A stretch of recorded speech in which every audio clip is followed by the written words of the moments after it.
Hello மக்களே! கோவக்காய் மசாலா செய்யலாமா?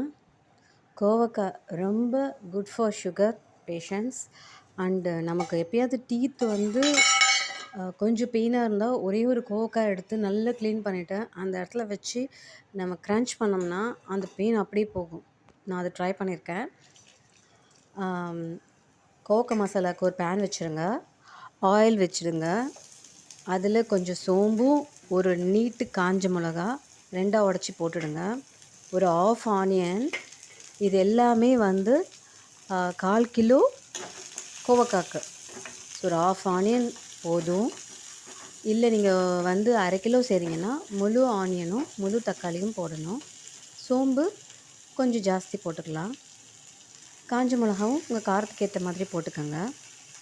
நாங்கள் ரொம்ப காரம் சாப்பிட மாட்டோம், அதனால் நான் 2 காஞ்ச மிளகா போட்டிருக்கேன். ஸோ இதை லைட்டாக வதக்கினா போதும். இதுக்கு மேலே துருவன தேங்காய். உங்களுக்கு மசாலா நிறைய வேணும், நீங்கள் அப்படியே சாப்பாட்டில் போட்டு மிக்ஸ் பண்ணி சாப்பிட போகிறீங்க அப்படின்னா 2 பீஸ் ஆஃப் கோகனட் எடுத்துக்கோங்க. நல்லா சாப் பண்ணிவிடுங்க. இல்லை எனக்கு கொஞ்சம் மசாலா இருந்தால் போதும், ஒரு ரச சாதம் இல்லை சாம்பார் சாதத்துக்கு சைடாக வச்சுக்க போகிறேன், இல்லை புளி சாதம், இல்லை வாட் எவர் இட் இஸ், எல்லாத்துக்குமே இது மேட்ச் ஆகும். இது முருங்கைக்காய் மசாலாவும் சேம் ஆஃப் திஸ்.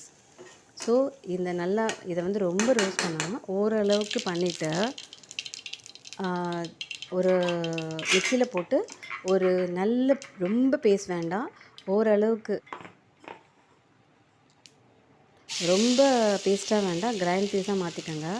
ஒரு பேன் வச்சுட்டு கடுகு வச்சுருங்க.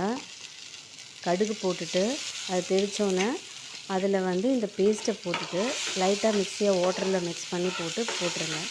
ஆனால் இதுக்கு முன்னாடி நிறைய பேர் கோவக்காவை இதுலேயே போட்டு வேக வைப்பாங்க. பட் இன் மை ஸ்டைல் ரொம்ப நேரம் டைம் எடுக்கும். அதனால நான் என்ன பண்ணுவேன், கோவக்காயில் லைட்டாக உப்பும் ஒரு 1/2 ஸ்பூன் காஞ்ச மிளகா பேஸ்ட் மட்டும் போட்டு வேக வச்சுருவேன். வேக வச்சுட்டு இதில் போட்டு அப்படியே ஃபுல்லாக அப்படியே சுருட்டி எடுத்துடுவேன். உங்களுக்கு நல்லா வேணும்னா ஒரு 1/2 ஸ்பூன் எண்ணெய் ஜாஸ்தி போட்டுக்கோங்க.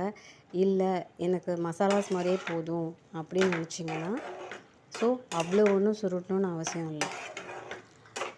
So this is my of masala kovakkai, my style of. Actually இதே மாதிரி நிறைய பேர் செய்வாங்க, but this is my style of kovakkai masala. இதே மாதிரி நீங்கள் முருங்காவும் செஞ்சு பாருங்கள், எக்ஸலண்ட்டாக இருக்கும். தேங்க்யூ ஃபார் வாட்சிங்.